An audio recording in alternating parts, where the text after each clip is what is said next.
Vinde alma caridosa, quem tem fome alimentar, dá-lhe um pão e uma rosa.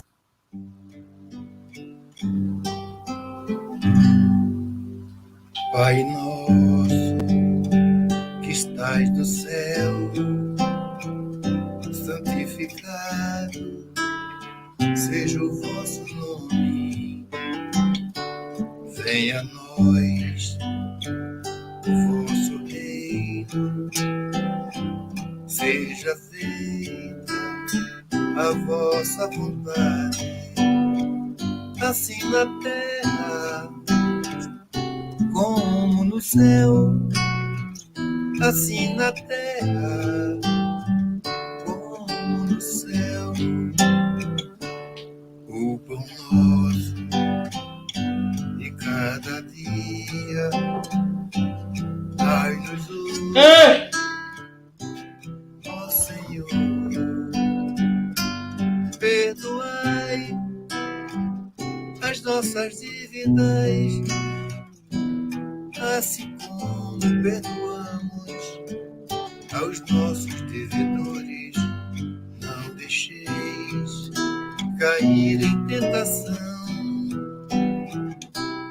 mas livrai-nos de todo o mal. Não deixeis cair em tentação, mas livrai-nos de todo o mal.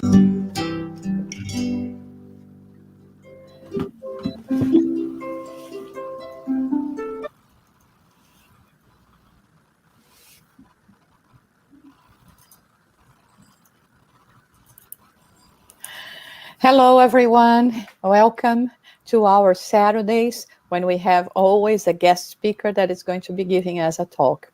As always, we would like to invite you all to join us in a prayer so that we can address our gratitude to all those moments that we have been spending together and that we have been learning.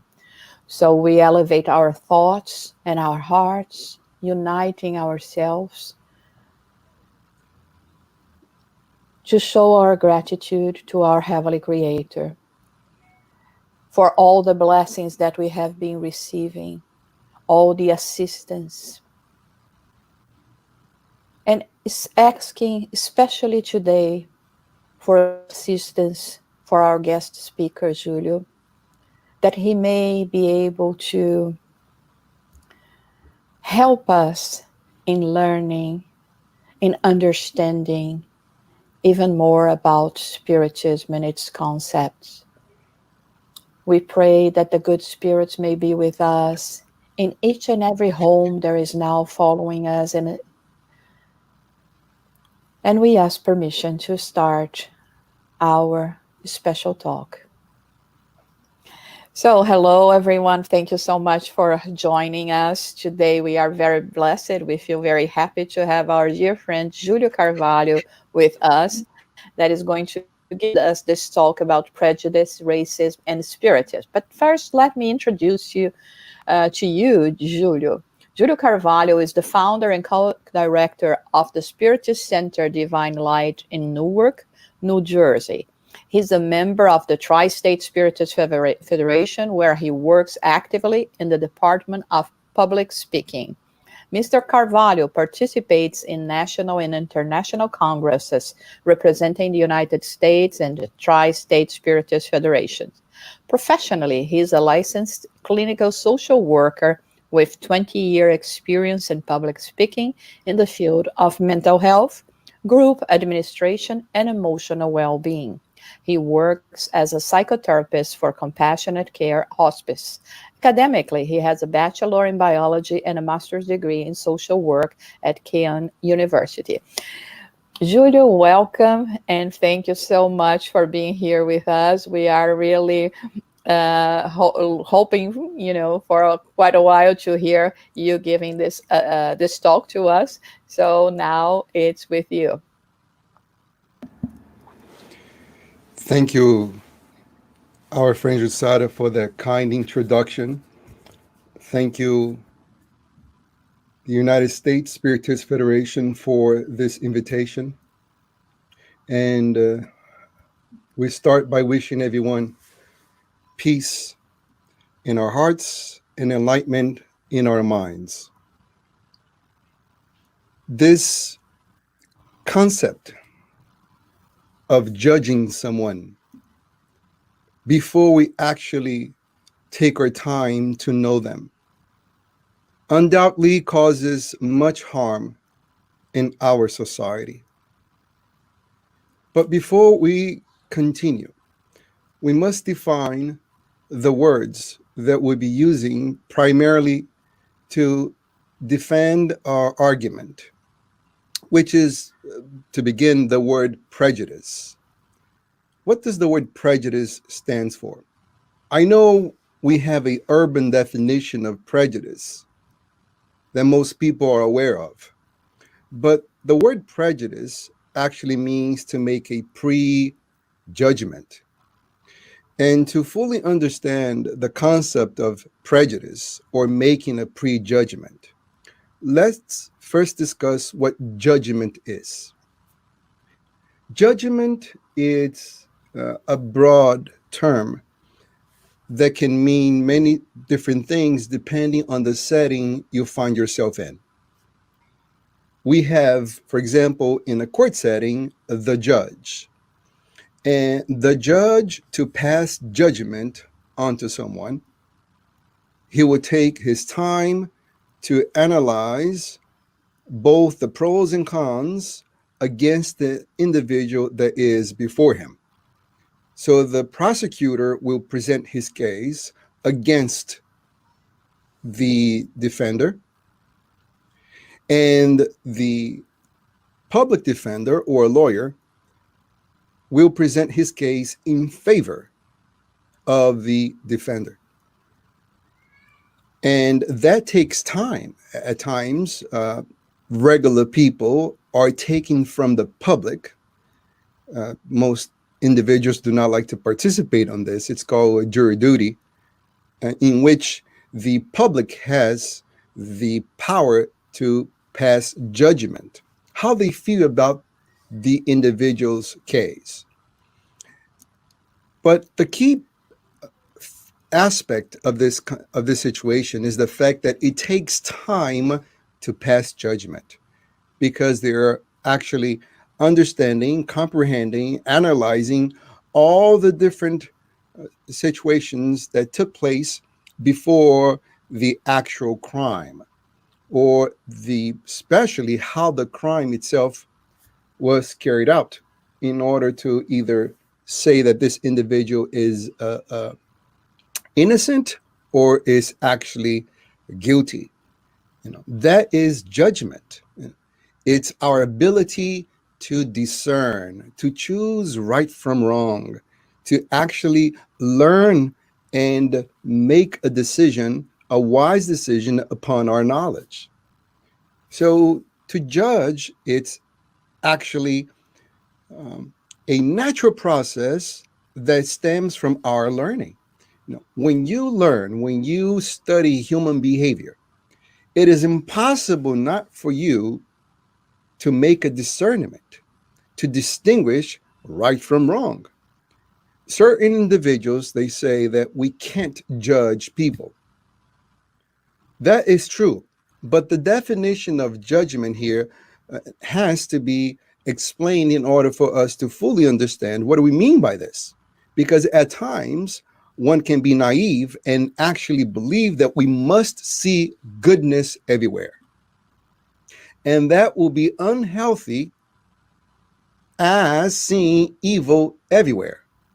We have to make a discernment to choose right from wrong. We have to analyze.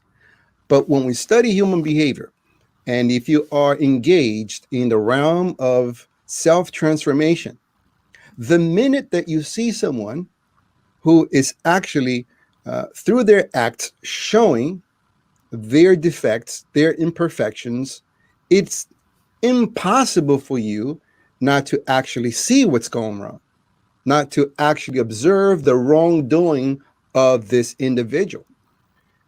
So to judge in this context, it's impossible. One will pass judgment. In other words, one will distinguish right from wrong. And if something is right, it will be right. If something is wrong, will be wrong based upon the actions that we are observing at that moment by studying the circumstances. To actually not to judge, it's very different. Not to judge is to strongly believe that you will never do what the other person is doing. It's to have the certainty that you will never engage in what the person is actually engaged in. And that we don't know. Because if we place ourselves in the person's shoes, with their experience, with their upbringing, with their social conditioning, chances are we'll probably do the same thing that they did. That would be not to judge, to believe that we never do something like that. And what is the consequence of this way of thinking?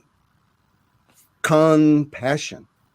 You would actually understand what took place, what were the psychological forces that compel this individual to act in this manner.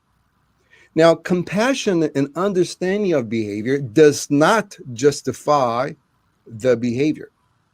It simply explains, and with explanation, with understanding, we're able here to provide some sort of help, not to condemn and actually punish the individual.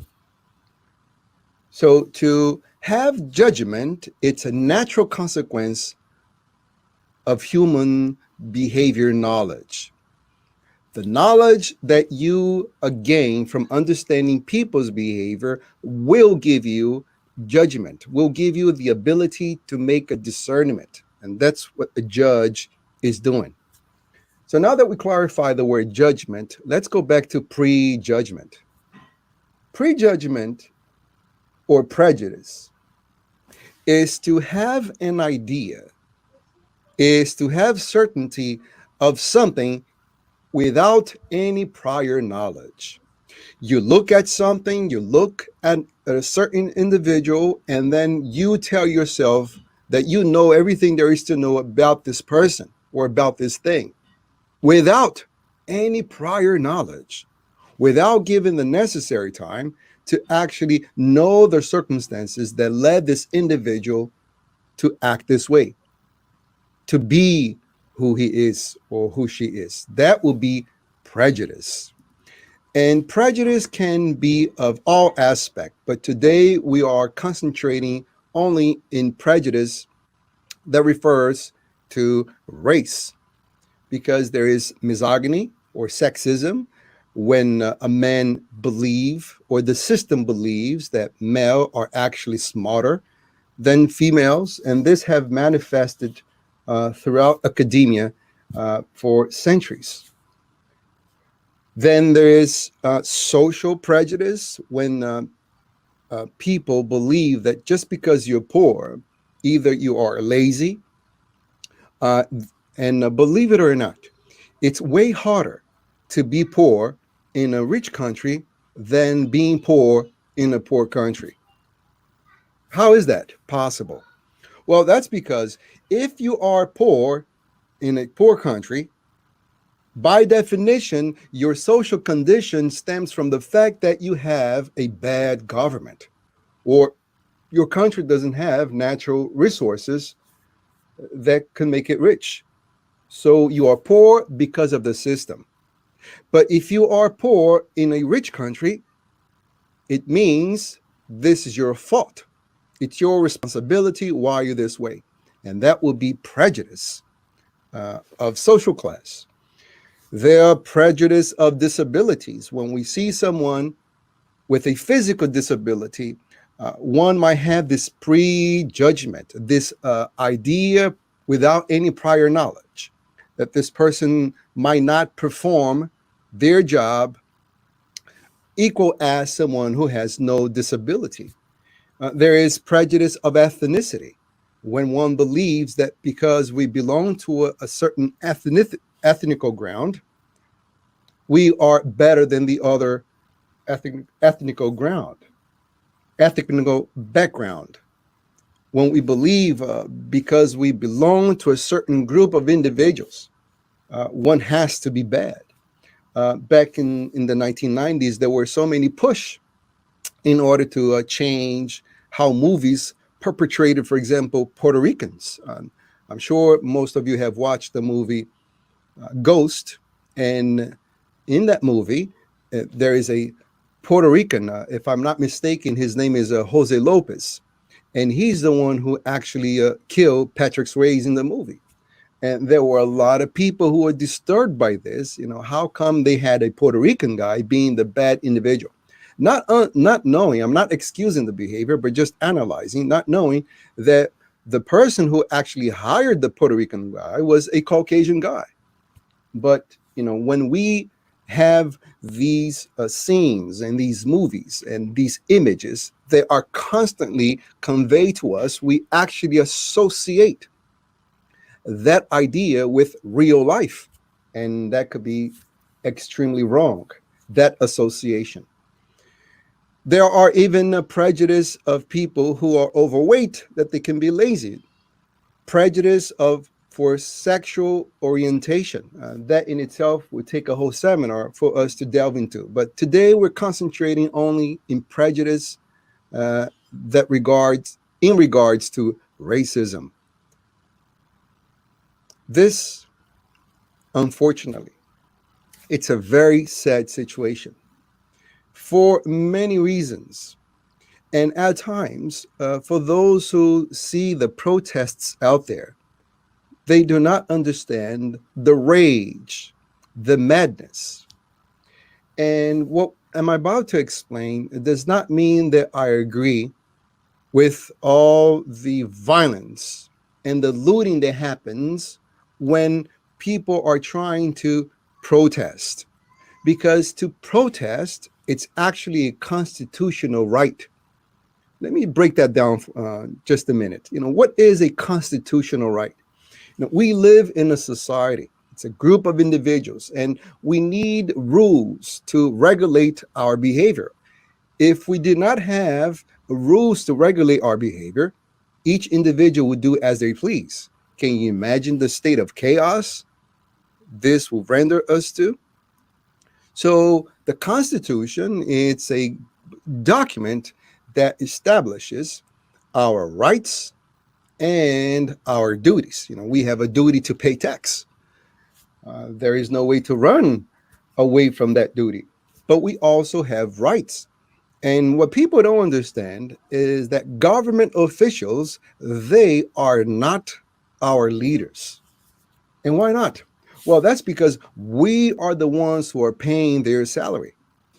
Through your income tax, you know, all the products that you buy, anything that you spend your money into, you're always paying taxes. And the taxes is the portion that you're paying, your own contribution in order to run the government, because government does not have money of its own. It's your money. So when something is not according to your wishes, if you see something that is unjust, it's your constitutional right to protest. In other words, to demand change for a more just society. So protest is something very healthy. What is unhealthy, it's actually the looting and the breaking of things and damaging people's property that would not render any beneficial result for anyone. And we are seeing, for instances, breaking of statues, and some statues that actually represent those who were the oppressors of the past. But some people are breaking statues that have nothing to do with oppressors of the past. I was amazed to see that they actually broke the statue of Winston Churchill. Winston Churchill. I think people, either they don't know history or they don't even watch movies, because it's so clear that if it wasn't for Winston Churchill, you know, Hitler had dominated the entire Europe, and the goal was to dominate the entire world. We owe to Winston Churchill the fact that he was able to confront Hitler with all his mighty force for 5 years in order to actually liberate the world from the hands of this madman. So the right to protest is a constitutional right. But breaking and looting, that is very unhealthy, sends a very wrong message. And there are those who are protesting that get very upset to the fact that there are looters and people who are taking advantage of the crowd just to carry a demeanored agenda. But if you watch the protest, for some who are not acquainted with U.S. history, one might be surprised of why people are so mad. And if you know just a little about what took place, the African American community have plenty of reason to be extremely mad. Not just the fact of the current events that took place, of that police officer who brutally murdered Floyd, but the historic events that actually is repeated in acts like that. And there are many consequences of what took place back in the past that it still has effects on today's society. I'll give you a small example. When the coronavirus broke out and people unfortunately started to die from this, those who studied demographics, quickly found out that the African community, together with other minorities, were dying in a disproportionate rate than the Caucasians. And the scientists try to figure out why, and because to die from coronavirus, one must have a comorbidity. It's a given. They must have some sort of a physical impairment, such as hypertension or diabetes, any kind of immunodeficiency disease. These are conditions that are created by our diet, the things that we eat. And because African Americans have a very special diet that relates to their culture, such as soul food, which constitutes food that are cooked with much oil and grease. These scientists, some of them concluded that it had to do with that aspect of their lives. Remember, our body is a physical machine, and the machine indeed needs care. Otherwise, if we constantly break it down by the chemicals that we put in, it's actually poison, the perpetual poisoning from what we eat. The body would definitely get sick.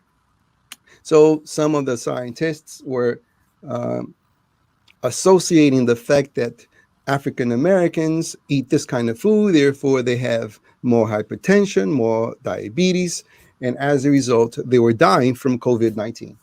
But other scientists who studied different aspects, not only the physical aspect, but the social conditionings, blamed on slavery for some of the COVID-19 deaths.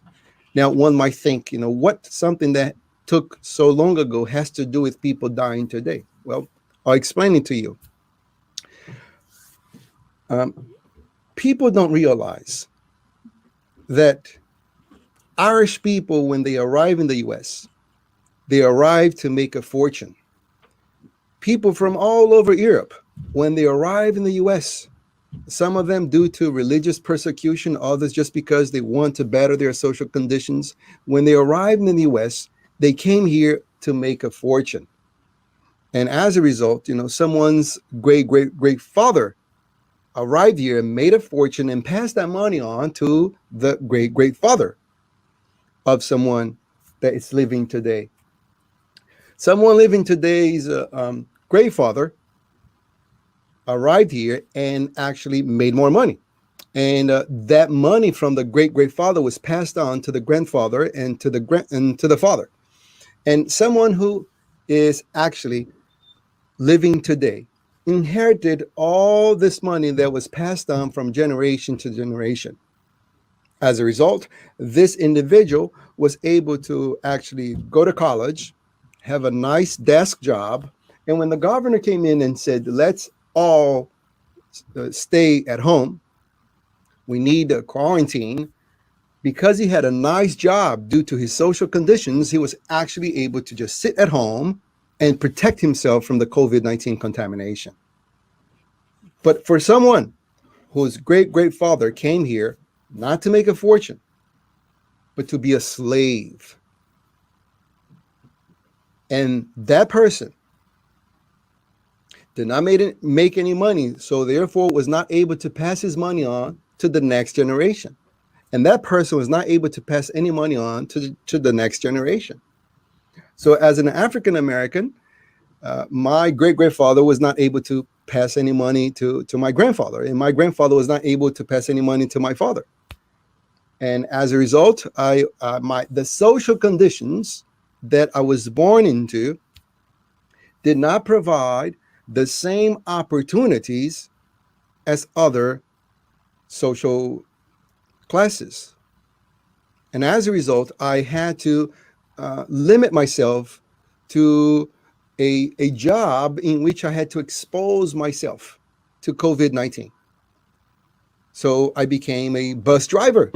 So now when the governor tells, everybody, you must quarantine, as a bus driver, I cannot do that. I have to go out there and actually earn my living. And as a result of that, I had to expose myself to COVID-19. And the consequence was I died of COVID-19. So as you can see, what happened in the past still has its ripple effects on today's society. We often talk about what Hitler did to the Jews from 1939 to 1945, and it was a horrific thing. And it happened for 5 years. Horrific. But slavery here in the US was for 250 years. 250 years. Not only this, but there were so many things, even after the abolishment of slavery, that unfortunately reinforced this idea that there is a superior race. Back in the 1960s, something horrific took place that reinforces the idea that we're never, if you are an African American, you're never liberated from the oppressor. And this was the Tuskegee experiment, in which the US government, through its Ministry of Health, actually injected syphilis into African Americans to study the development of the disease. What a horrible thing to do. And 40 years later, President Clinton had to actually say a public apology to all African Americans of this country. A horrible thing. So, if you look at the other side and you don't understand the behavior, there are plenty of reasons for them to be mad, because indeed there is racism. The fact that I am prejudging someone, I think I know the person just by looking at the color of their skin. And this racial concept, it's actually a social construct. Indeed, it's a social construct.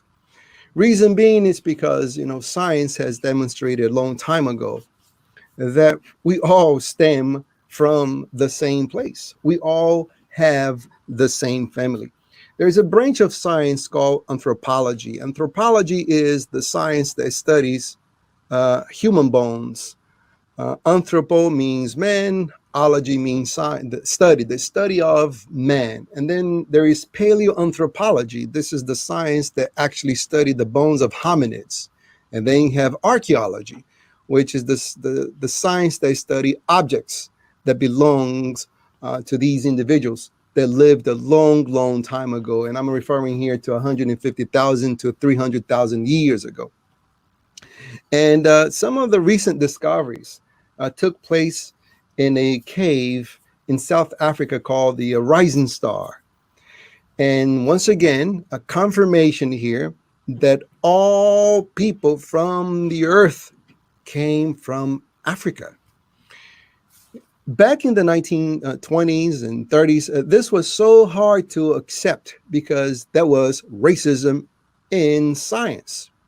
You know, science is a collective enterprise that unfortunately at times, science itself, knowledge, it's not objectively accepted, and there are subjective concepts that are influencing the science itself. And this took place in the field of anthropology, when the scientists could not at all accept the fact that human race did not have other origin except in Europe. But then the bones, skulls start coming in to anthropologists in Europe. And those bones dated way back than the bones they found in Europe. And so with facts, there are no arguments. And anthropologists and science had to finally accept the fact that we all came from Africa. And in this particular discovery that took place in this African cave, the Rising Star, after the scientists concluded their study, they went on to make a public announcement of their findings. And they actually chose the Church of Desmond Tutu to make the announcement. And who is Desmond Tutu? Desmond Tutu is a Catholic figure that hardly fought apartheid with Nelson Mandela, through the 60s, 70s, and 80s. So it was a beautiful scene to watch. All these scientists at Desmond Tutu Church, and there they were to once again confirm the knowledge that all humans came from Africa. These were hominids. These were similar to humans, and they dated way back than other bones that were found. It's another linkage in the evolution of the human body. And after Desmond Tutu heard the scientific discovery, he then wisely commented on the realm that is his specialty, religion. And he said, in Genesis, we learn about Adam and Eve, and people should not take this information literally. Adam and Eve are a symbol that all human beings came from the same family. So here we have, through anthropology, science confirming that all humans came from Africa. We all have the same family. And that's what Genesis says. Adam and Eve, they are a symbol to let us know, to confirm that we all stem from the same family. And that being the fact, why is it that we are still separating ourselves so much? Why is it that we separate ourselves thinking that because our skin color is different than other people, we somehow are superior to them, when in reality, we all came from them? And for those who are not versed in science, they might ask, so if we all came from the same family, how come we're so different in appearance? Well, that's because our body has a great ability to adapt to different environments. So when by traveling to a different environment, your body has to adapt to that environment. For example, let's say you suddenly move out to Canada or to the North Pole. Once you get there, it is so bitterly cold that you feel that your bones are going to break. But after a while, what happens is that you have an ability to adapt to the cold. And you won't feel the cold as you felt when you initially arrived at the North Pole. It's your ability to adapt. Now, when you have thousands of years to adapt, you have real physical changes. They are easily observable. So when we lived in Africa, so I'm going to use my phone here as reference, that being the planet. So most people who lived in Africa, it's most of Africa, it's like in the equator of the planet where you receive so much sunlight. And what happened as we, as human beings, as hominids, we actually started to travel and explore different regions of the planet. We slowly but constantly left the equator of the planet and we went to towards the north of the planet. And as a result, we were receiving less sunlight. And because we were receiving less sunlight, we had to adapt our skin to allow the skin to absorb more sunlight, to actually let more sunlight go through. And the quantity of melanin in our skin start to decrease gradually. I know you have seen on TV albino. Albino are individuals who have no melanin on their skin.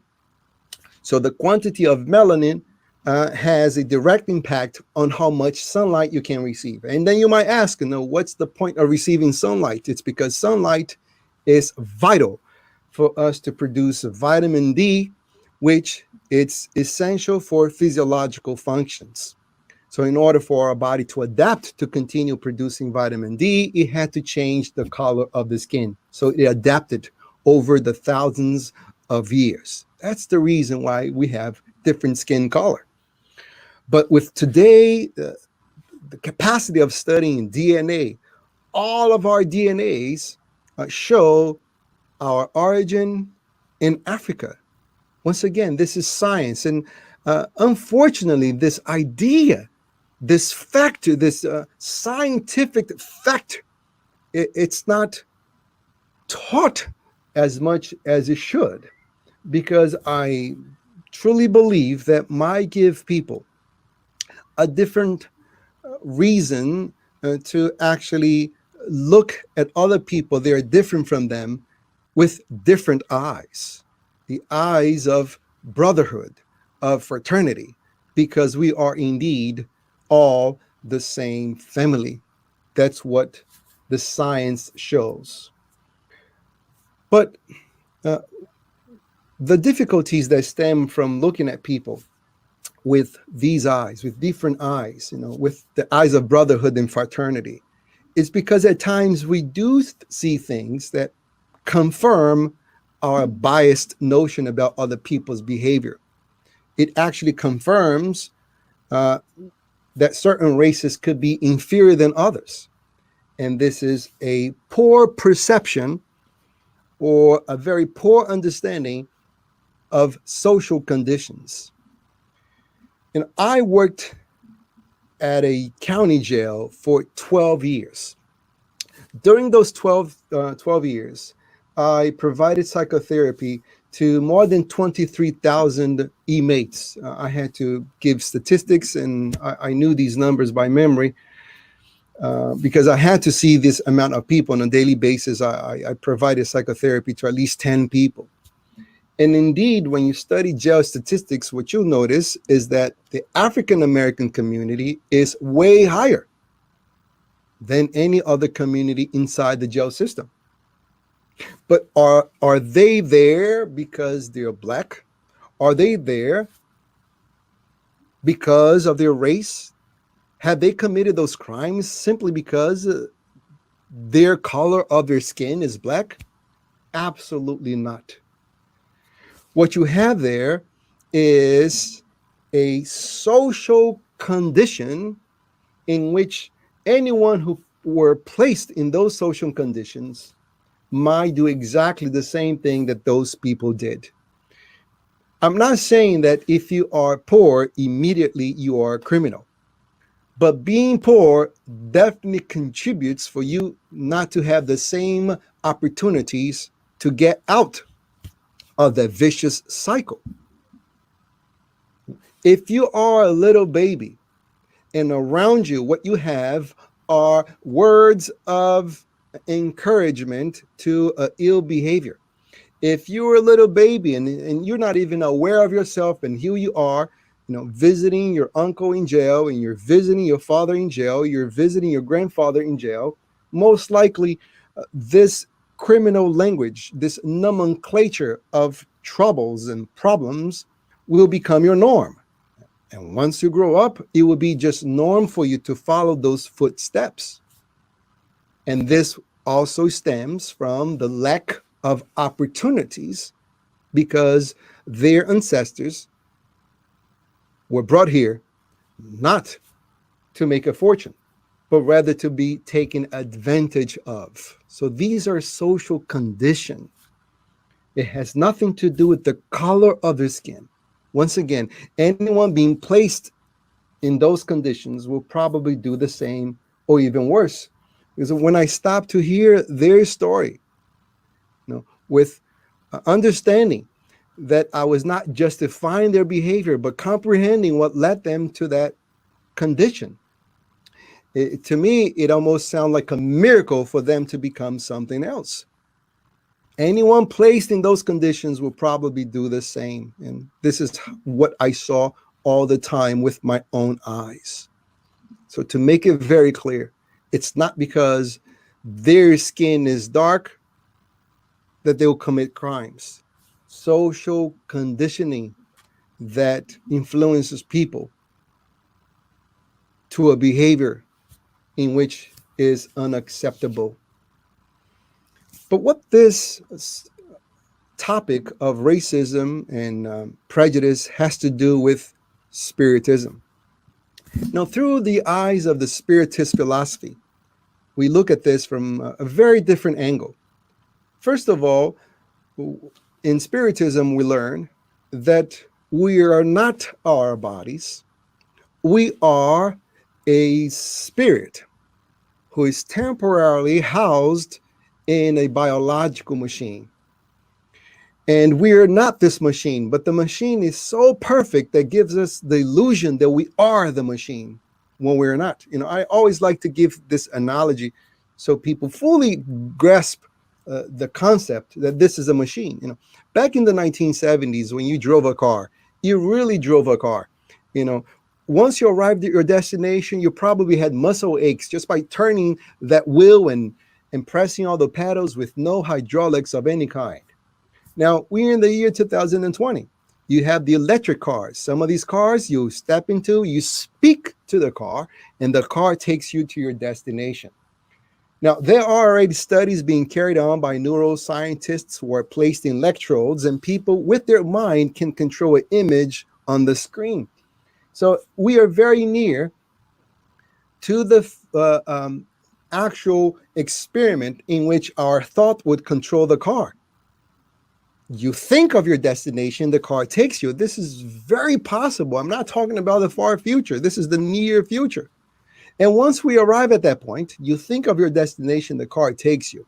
It will be very hard to distinguish where the car ends and you begin, or where you end and the car begins, because you're so intricately connected with the machine that you believe that you are the machine. And this, what the body is. It's such a perfect machine that gives you the illusion that you are the machine, but you're not the machine. You are driving this vehicle. You are conducting this vehicle, but you're not this vehicle. And this vehicle serves you to give the spirit knowledge of the mind, knowledge of the heart.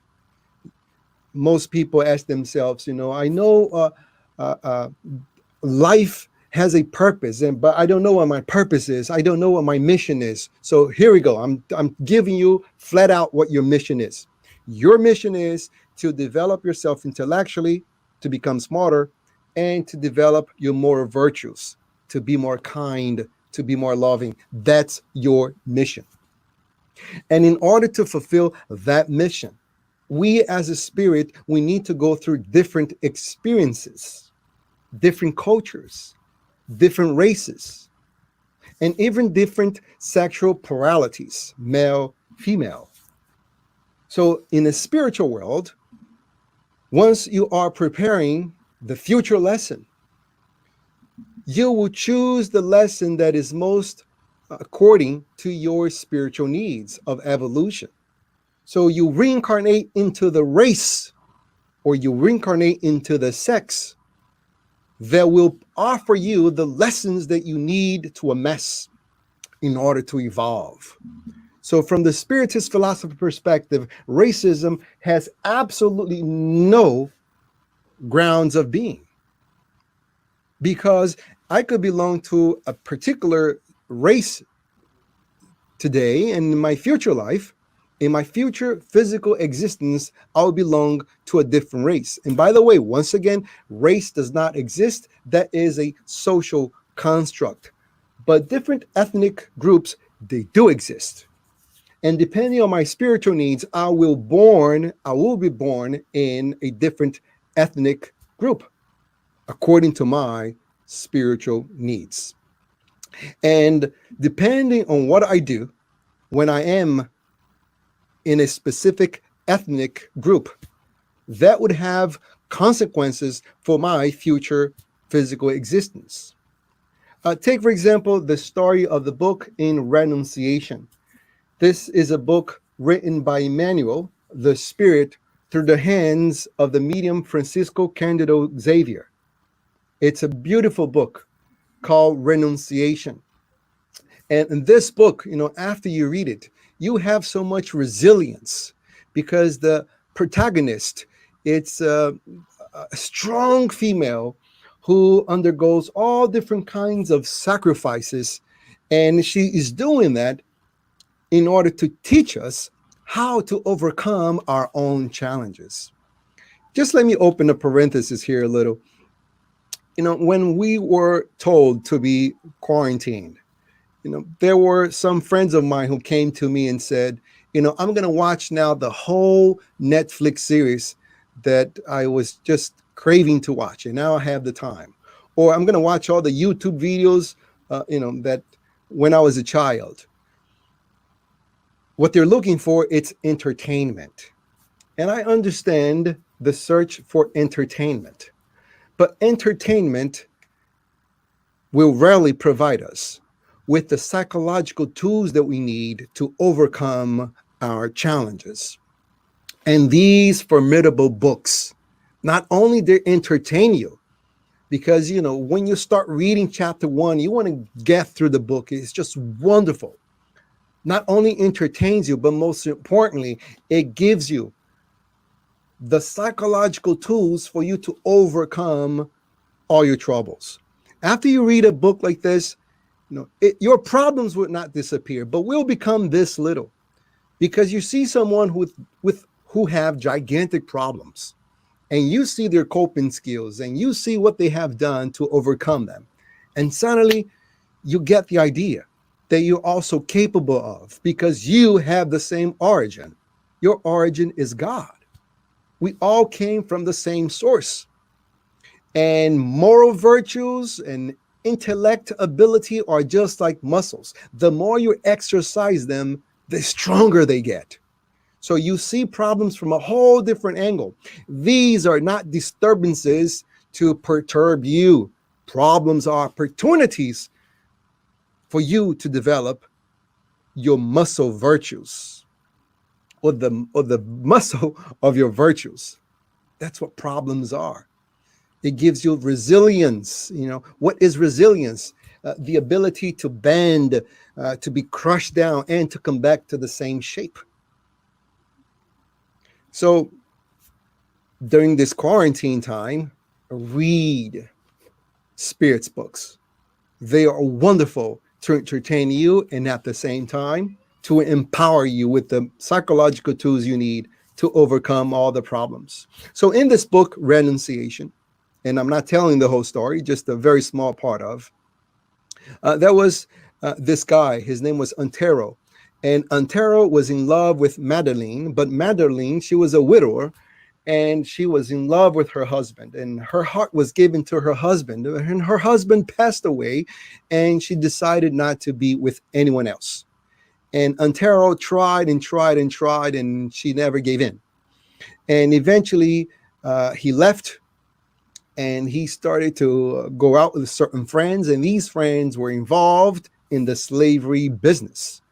And in order to make quick money, he got himself into the business of sending slaves to America.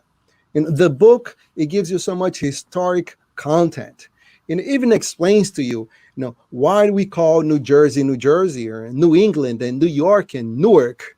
And it tells the stories of these individuals who came from Europe. And indeed, they came from Jersey. They came from York. And they had so much longing for their homes that when they arrived in the U.S., they wanted to make here their new homes. So Jersey now became New Jersey. They wanted to bring their York with them from Europe. And here, when they arrived, they made it New York, to have a new life connected with their old style of being. And so he started in the business of sending slaves to the U.S., and obviously that was completely wrong. And because he grew so rich, there were some ambitious, greedy people who actually murdered him in order to have his part of the business. So once he found himself in the spiritual world, he was full of guilt, full of regret for the things he had done. And in order for him to develop his fraternity, the ability to see other people as his own, because that's all, we are all from the same family. Even the animals are from the same family. We are interconnected with nature. In his future reincarnation, he was forced to be born in the ethnicity that he actually harmed in his previous reincarnation. So he was born a son of a slave. Not only he was born as a son of a slave, but he was born with a birth defect on one of his legs. And at that time, if you're a slave and your son or your daughter had a birth defect, they were immediately killed after birth. But because his parents loved him so much, they actually gave him for adoption. And who adopted him? The same person that he loved in a previous existence, Madeline. And so now he grew up receiving the mistreatments of the other race that he actually belonged to, in order for him to learn not to ever do that again. And he died when he was 16 years old. There was an accident. It was either his fault. It was not the fault of the driver, but he died in the accident. And in the accident, he saw himself leaving his body. He's telling his sister, the main character of this book, Alcyone, and he tells his sister that he was actually seeing his body, his leg, no longer with the birth defect. So from that experience, he liberated himself from the guilt that caused the birth defect to begin with. My friends, we are all brothers and sisters in humanity. Racism has no place whatsoever. As long as we keep seeing ourselves through the lenses of superiority or with the inferiority complex, it will be very hard for us to move forward. We regard ourselves to be extremely smart just because we have our gadgets, just because we have this technological advancement. But 100 years from now, when we actually look ourselves back in time, we will see that our technological advancements of today is nothing compared with what we're going to have in 100 years from now. So we're not going to judge ourselves from the technological point of view. We're going to judge ourselves by the things we have done to one another. And this is why we have to move forward very fast. Because what we do with one another directly impacts our future, not only of this current, but the future reincarnation as well. So it is in the best of our interest to treat all as brothers and sisters, because that's who we truly are. One big family. Not the right race, not the red, not the black, not the yellow, but the human race. Thank you so much for your attention. Hi, Julio. Thank you so much for bringing to us the subject. It's always a very sensitive subject, but I think you really set the basis for people to understand that for us in Spiritism, the idea and the understanding that we have, considering that we are incarnationists, we understand that we will be experiencing life in many forms, in many places, in many ethnicities, and therefore there should be no reason whatsoever for us to consider someone less just because, or more just because they pertain to this or that race, to this or that ethnicity, or this or that country. So thank you so much. We have a few questions here. Perhaps we could show it to you.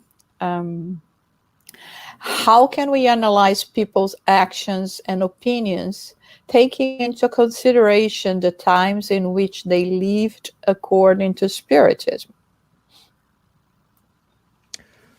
First of all, let me tell you guys that I have two smart dogs, and these dogs, they always know when I'm doing a lecture in the internet, because they purposely bark just to disturb me. So I apologize for all the barking in case you heard. What one has to keep in mind, it's always to see ourselves in the other person's shoes. What would you do if you had the person's experiences, social conditioning, upbringing, and actually the contingency that makes them choose a very negative path? Put yourself in their shoes. It's not to put yourself in their shoes with your mentality, with your experience, with your knowledge. That won't work, because you would say to yourself, I would never do something like that. But that's not how that works. We had to place ourselves in their shoes. And by doing this, you understand that it will be very hard not to make the same decision. And this leads to compassion. And what Spiritism brings to this concept is the fact that if we have arrived at this condition today, it's because we have passed the other stages. There is no miracle in spiritual evolution. Everything happens in very small baby steps. So if someone truly appears to you evil, there is a chance that we have actually gone through that path before, because we're not subjected to actually go through the experience of being evil, but we are indeed subject to go through the experience of ignorance. That's what we learn from the Spirit's book. And what is ignorance? Lack of knowledge. And when we have a lack of knowledge, there is a propensity for us to make mistakes.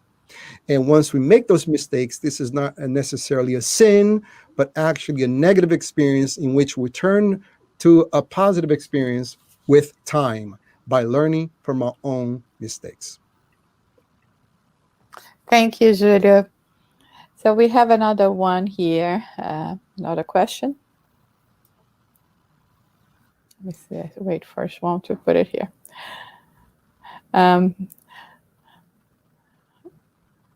Oh, sorry. It was the same question. I thought it was a different one. So if anyone has any question, now is the time for you to ask. And Julio, do you think that it's somehow we, with Spiritism and with the understanding that we have, we could if it broader, explained to people, we could perhaps reduce all this prejudice that we have? I think prejudice would take a long time to be reduced, because prejudice, it's the way we see the other person. And as long as is in our mind, it can be a healthy thing to do. But when our prejudice actually turns to discrimination, there's a big difference here between prejudice and discrimination. And what is discrimination? Is when we act on our prejudice. So let's say I have prejudice of age. I believe that old people are unfit to work. And if I believe in this and this stays in my mind, it's not a social harm. But if I own Star and I would not hire someone who's old, that would be discrimination. And discrimination can be eliminated with laws. Just we have so many legislators in the past, and this is one of the main functions of Martin Luther King Jr., because there is no law that you can impose on people to care for one another, but there are laws that you can impose someone to hire a person that is of a different skin color than yours. When you enter into a job, it's the law states that you must have those discriminatory documents showing that there is no prejudice of sexual orientation, no prejudice of age, no prejudice of race, of religion, which is very important. So discrimination can be eliminated, I truly believe, in the near future if we want to. A prejudice, that might take a little longer. And reason being, it's because the main obstacle to our evolution is selfishness and pride. And what is selfishness? It's when I want everything for myself. What is pride? It's when I believe that I'm better than other individual. And since I already stated that there is no jumps in evolution, everything happens in baby steps, it will take time for us to actually conquer our pride. But we can definitely change the action, even if we feel prejudice. One might believe that in our hearts, one might believe that just because we are male, we are smarter than a female. But we already know, through knowledge, we know that's wrong. And then, even though I feel this in my heart, I would actually give a female the same opportunity that I give a male. For example, if I am a academic advisor, or if I am a president of a lab corporation, and here I have a male and a female applicant to be the laboratory manager, even though I could feel the prejudice in my heart, believing that a male will be more successful and efficient in doing that job, I will hire the female. That could be done. And in Spiritist terms, and in Christian terms, that's what Christ meant. And when he asked us to love our enemy.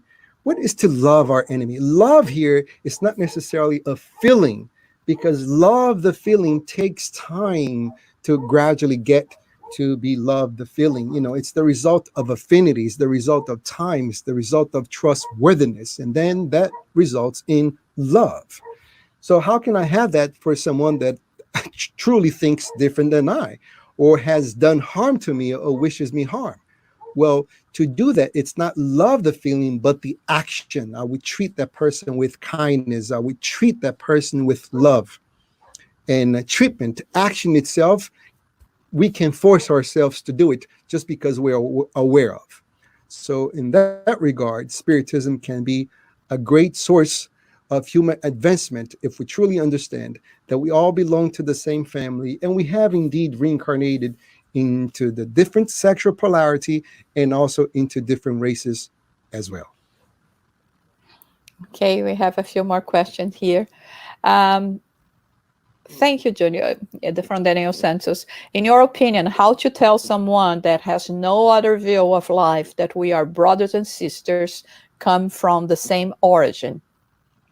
You see, whenever I'm having a conversation with someone, I always try to assess through our regular conversation, their level of intellect or their level of spirituality.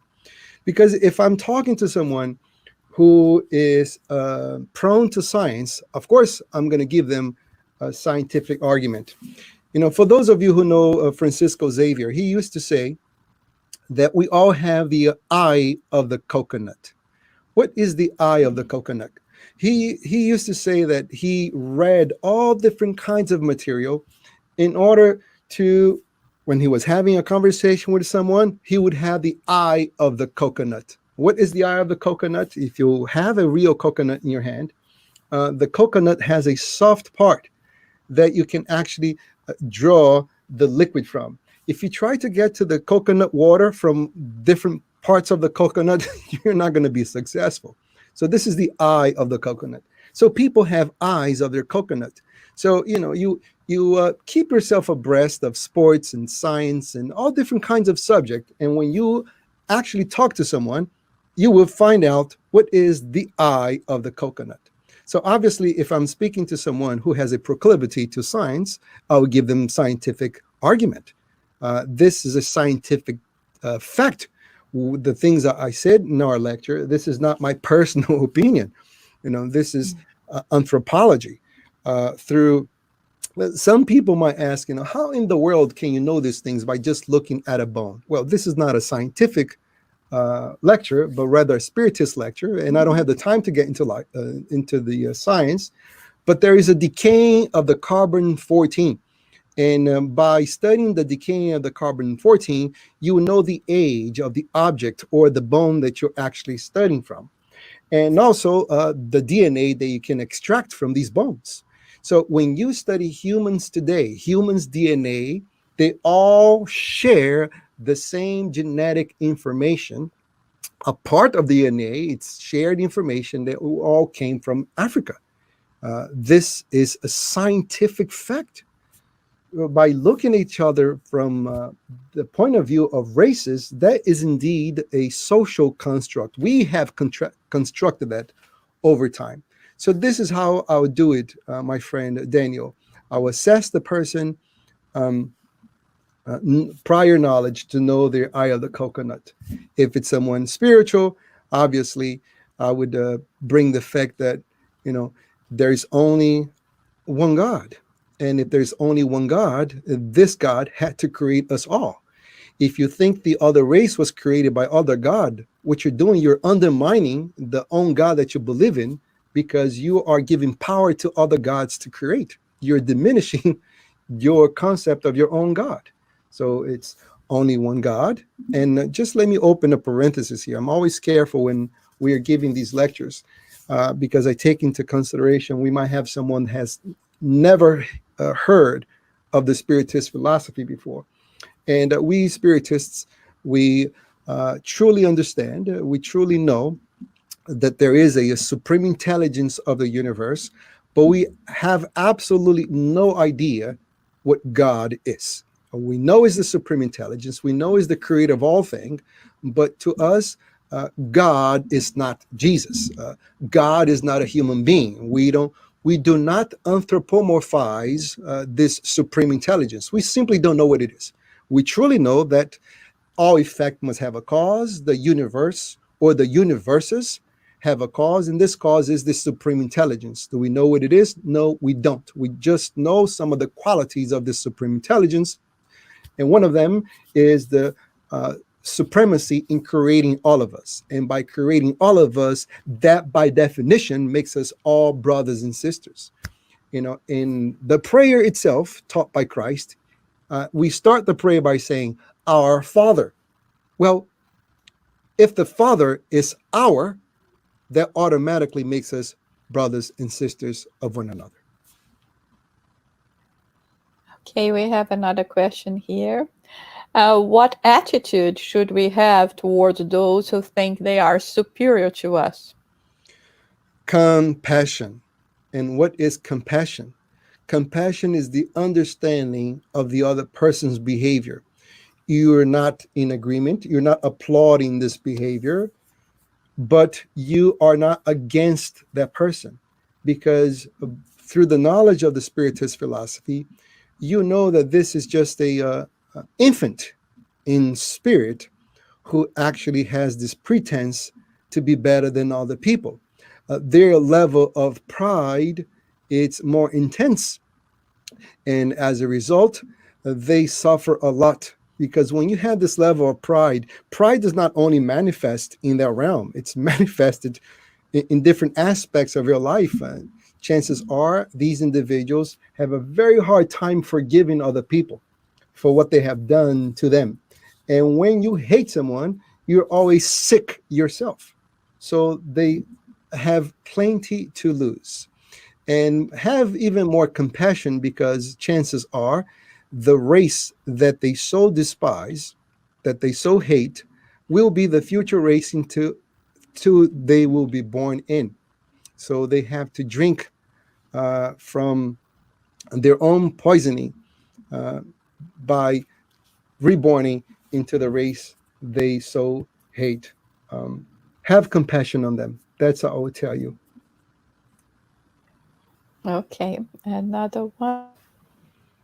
While seeing especially the youth at jail system, what is your analysis for a more effective solution to start to decrease this inequality, disparity among African Americans? Investment in more equal opportunity. Equal opportunity here, especially in the starting years in education. And this is not an easy problem to solve, because since the 1960s, there have been so many different social programs in order to help people to actually escalate on the ladder of social status. It's not an easy problem to solve, because it gets to a point in which if your social help is actually higher than the salary that one could acquire by a regular job, where is the stimulus to get a regular job if I could get this money for free? So it's not an easy question to answer. Some legislators have proposed to actually pay the mothers of poor people to make sure that their children could actually get through elementary school. And once their children get to elementary school, then they will pay a different amount of money to the mother to make sure they are concluded with high school. And once they are able to go to college, they'll pay a different money to the mother to send that child to college. But what happens that their children now, after finishing college, when they have their own children, you will stop the vicious cycle. Their own children now will eventually go to college and so forth. So we'll propose equal opportunity here to all classes, especially, not to all classes, but especially to the classes that have been disfavored throughout history. Now, equal results of those opportunity, that's a different thing. Equal outcome, it's a different subject in itself, because equal outcome depends on the abilities and the intellect of those who have received equal opportunity in the beginning. Equal opportunity, it's a different thing from equal outcome. Okay, another question. Why don't we see mentions to superior spirits who were Black in the Spiritist literature, meaning the books? Always the superior spirits are white with blue eyes. I think that is actually a lack of your perception, Alessandra. There are plenty of books in which the individuals who are superior, they actually belong to all different kinds of races. It depends on which books you have read. The Spiritist literature, it's actually a voluminous literature. I think there is no other train of thought, and no other branch of knowledge that has more books published than the Spiritist philosophy. So there are plenty of books out there that show people from different races being superior.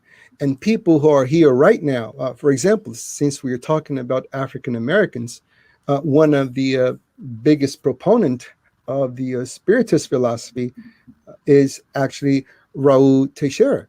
Raul Teixeira, he's Afro-Brazilian, and he's loved and cherished by millions of people that know his work. Martin Luther King Jr., this is a highly evolved spirit, someone who came here to change our history, through nonviolence, to change the mind of people. You have Nelson Mandela, you have Mahatma Gandhi, and some of these individuals, when they were in the spiritual plane before reincarnating, they are part of those, if I might say, the government of the spiritual plane of that country. And they are reborn with that specific mission to bring progress to the people they temporarily belong to. Yeah, thank you so much, Julio. I think that was a great answer. We actually can see through literature and even through the communications that we receive, one of the great spirits that have been assisting us in this journey is Sojourn Truth, and her story is so inspiring. And there are many representatives, even the romances of Emmanuel. Most of the heroes, they belong to what we could, it is understood, it was understood at that time as being from, minorities as well. So if we took even the case of Paul and Stephen, they belong to a minority. They were from the Jewish race, for instance, and they were so much despised for other civilizations like the Egyptians and the Romans and all that. So, yeah, but I understand that I think we have to bring more to light that, as you so clearly mentioned in your talk, as spirits, we are all the same, and there is nothing that can reduce the light, the knowledge, the wisdom of a spirit, because it's only measured by its spiritual acquisitions, their virtues. So before we end our conversation today, we would like to see if you have any final remarks, and also if you would be willing to do the final prayer to us. I want to thank you, Jasara, for being so kind in having this conversation with everyone. I want to thank the United States Spiritist Federation for the opportunity. And I want to thank God for giving us all the opportunity to care for one another, to see in one another brothers and sisters. Help us, all of us, supreme intelligence of the universe, to overcome our superiority complex, our inferiority complex. Help us to understand that our evolution, that our growth is directly proportional to the effort that we place to better ourselves. Help us to become more kind, more loving towards all. Give us the wisdom to not judge anyone, but to give ourselves time to know the other person before we make a prejudgment of them. Because at the real core, we all have the same longing, the longing to love, to be loved, to grow, to mature, to become superior spirits. So be it. Okay, everyone, thank you so much. Next week, we will have again our dear friend Alvaro Mordecai that will be talking to us about the 10 plagues of the Egypt. So, Yeah, I think it's the 10 plagues. And we will be continue with the series of talks every Saturday. So stay tuned with us and join us to learn even more with our guest speakers. Thank you so much. May you have all a peaceful day, and I'll see you next week.